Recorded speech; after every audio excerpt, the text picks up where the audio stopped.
Actu Média. Actu Média. Actu Média sur Radio Laser. 95.9 FM. Voilà, bonjour à toutes et à tous sur Radio Laser à la Cantorade Science. Et comme tous les mois, nous recevons Marion Guillemin. Bonjour Marion. Bonjour. Vous allez bien? Oui, et vous? Oui, oui, aussi, ça va. On fait face aux événements de la vie, etc. On n'est plus les pieds dans l'eau ici à Guichen. Ouais, tout à fait. À Pont-Ré en plus, exactement. Donc, ouais. Puis on attend le soleil impatiemment, là. C'est vrai qu'il se fait désirer. En ce moment, on a beaucoup de brouillard. Enfin, en tout cas, beaucoup de brouillard. Bien. Donc, on va parler tout d'abord du dossier sur le cancer. On va parler ensuite de la gestion du stress post-traumatique, ce qu'on appelle les TSPT. Et on va voir on n'est pas tous égaux par rapport à ça, avec des événements qui se sont passés, qui se passent malheureusement encore.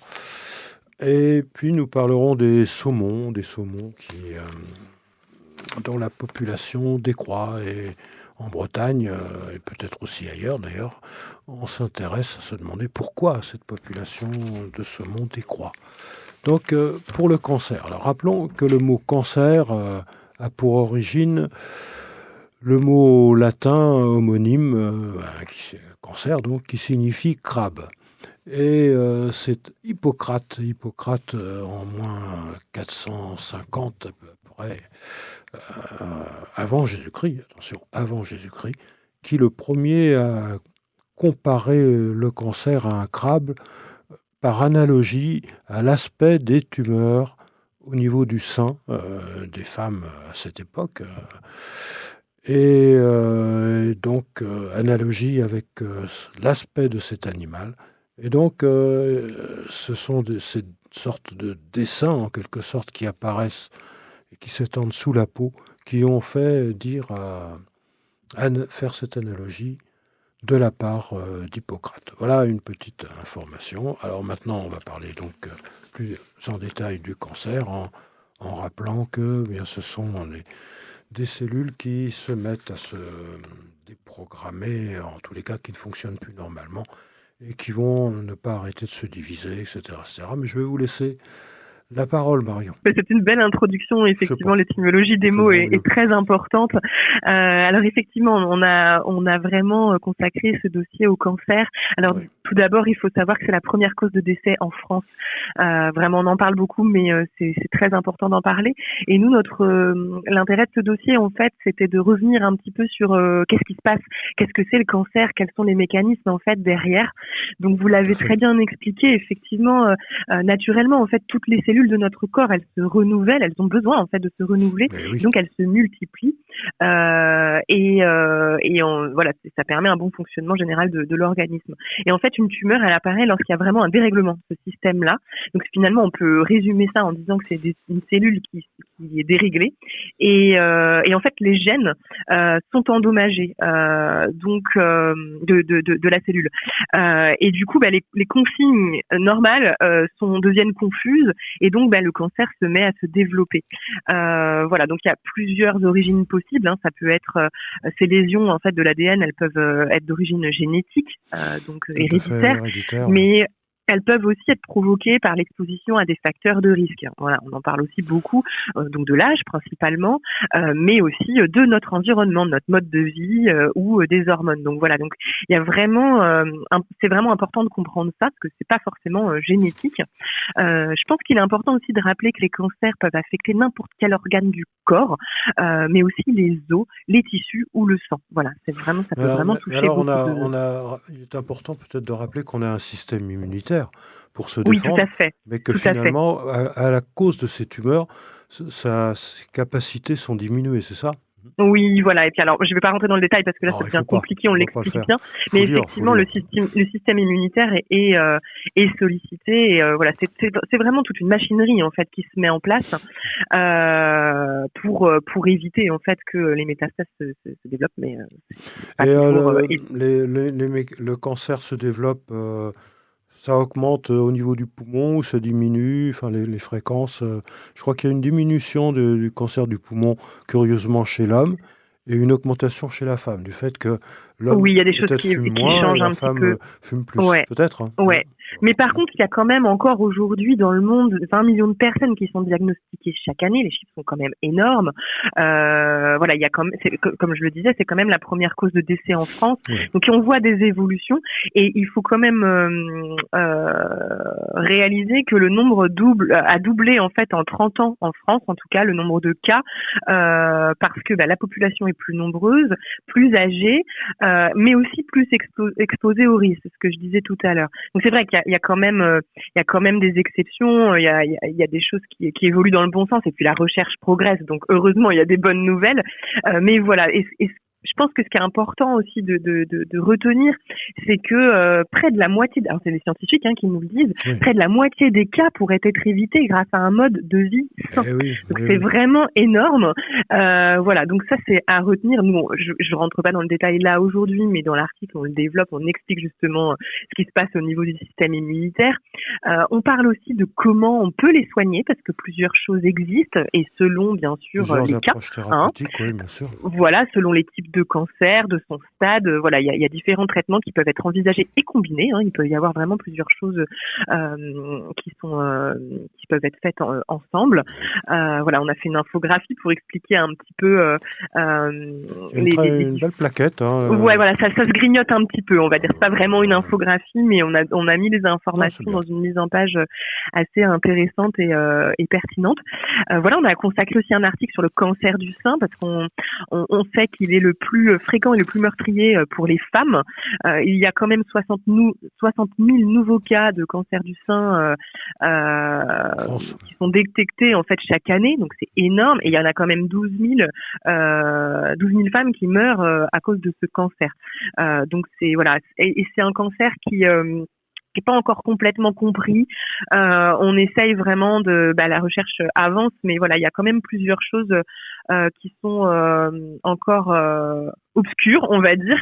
Mais ce que les scientifiques on commence à comprendre, c'est qu'en fait, il n'existe pas de raison principale pour justifier son apparition. Comme le tabac, par exemple, va provoquer souvent un cancer du poumon ou les rayons UV du soleil vont provoquer des mélanomes. Pour le cancer du sein, en fait, la difficulté, c'est que il serait déclenché par la combinaison de plusieurs causes.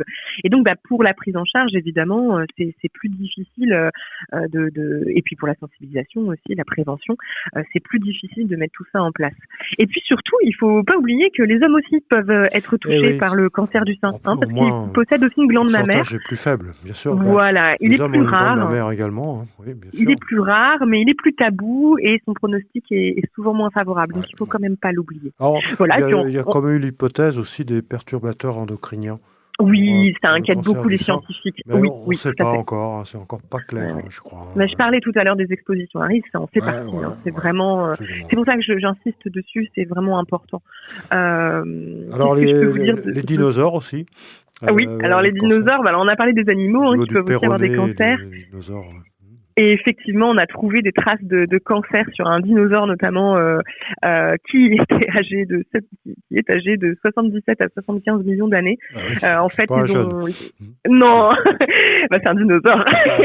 Les scientifiques ont mis en avance en évidence une excroissance en fait sur un de ses os et finalement c'était une tumeur osseuse maligne et c'est la première fois en fait qu'on a rapporté un cas de cancer chez un dinosaure et ça, je trouve que c'est intéressant parce que ça met vraiment en avant que les cancers, ils sont pas apparus avec les êtres humains, ils existaient déjà il y a des millions d'années.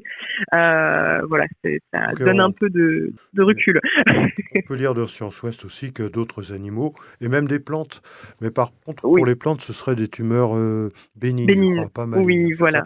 Oui, parce que quand on parle de tumeurs, c'est pas forcément maligne. C'est important de distinguer les choses. Voilà. Dans tous les cas, c'est un dossier vraiment d'une dizaine de pages, c'est très complet. Oui, tout à fait. Puis l'intérêt, c'était d'expliquer ce qu'il y a derrière le mot cancer, qu'est-ce qui se passe dans notre corps, et puis où en est la recherche aujourd'hui, évidemment. Comment elle avance, à quels obstacles elle est confrontée.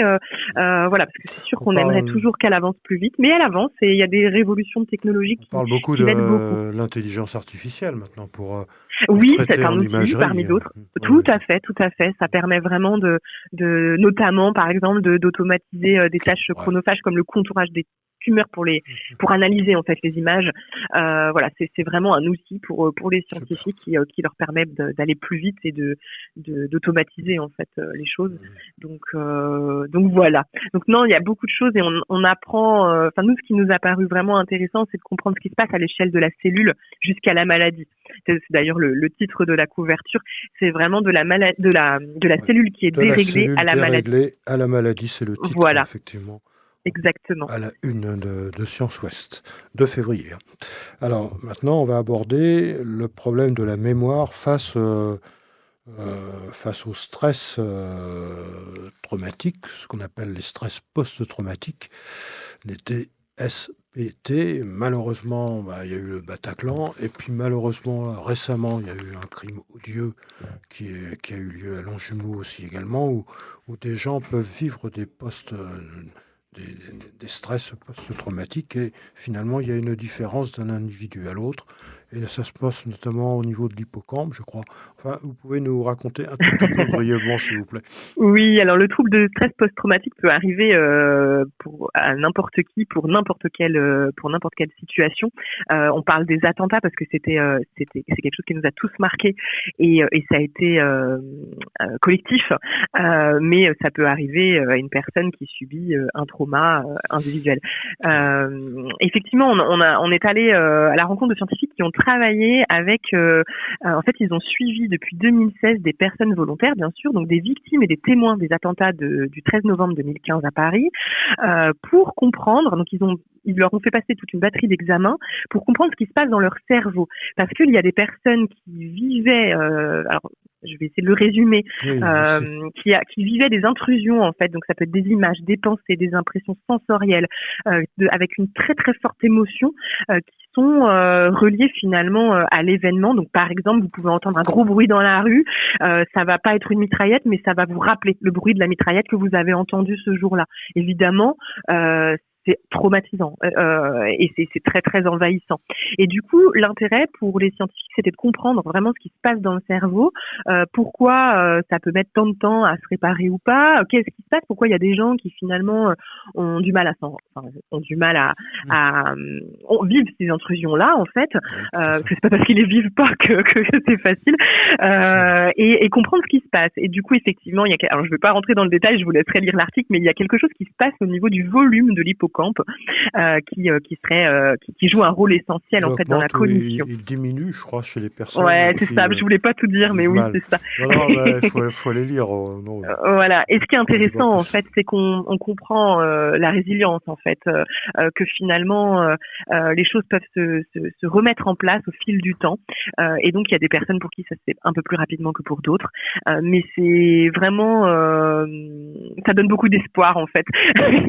Voilà, donc c'est intéressant, et là pour le coup on est vraiment dans le domaine des neurosciences, et on a trouvé ça intéressant. Donc c'est une étude qui a regroupé des chercheurs normands, bretons évidemment, c'est pour ça qu'on en parle, des Suisses et des Parisiens, qui ont vraiment analysé des images cérébrales de 100 personnes qui ont été exposées à ces attentats en 2015. Et l'idée, c'était vraiment de voir les différences entre les uns et les autres. Donc, je vous laisse vraiment le découvrir. C'est vraiment intéressant, tant par la méthode scientifique que parce que que par les résultats, en fait. Et là encore, c'est un exemple de la coopération entre les équipes. Tout à fait. En Normandie, en Bretagne, en région parisienne, chacun coopère pour le bien du malade ou des patients, et pour les aider à mieux dépasser ces stress post-traumatiques et ces images qui apparaissent et qui ont des conséquences très perturbantes. Et qui peuvent durer très longtemps, en fait. Oui. Donc, c'est vraiment... ou qui peuvent faire... Enfin, je suis pas spécialiste, mais je crois que ça peut aussi refaire surface à un moment donné, même si on les vivait pas tout de suite à l'instant T. Donc, c'est vraiment... et je n'ai pas les chiffres sous les yeux, mais il y a quand même beaucoup de personnes qui sont touchées par ce trouble. Et c'est important de le comprendre, effectivement, pour mieux le prendre en charge et mieux accompagner les personnes qui en souffrent. Tout à fait, Marion. C'est tout l'intérêt de la recherche. Absolument, c'est ça la recherche aussi. C'est pour aussi appliquer. La recherche fondamentale est essentielle aussi pour mieux comprendre et pour mieux l'appliquer ensuite. Merci beaucoup, Marion. Merci à vous. On se retrouve le mois prochain, donc. Oui, et puis vous avec êtes plaisir. en pleine préparation, comme d'habitude, du numéro de mars, sûrement. Et oui, je ne dévoilerai rien, mais il est en cours. Absolument. Bon courage à toute l'équipe de Science Ouest. D'accord ? Merci beaucoup.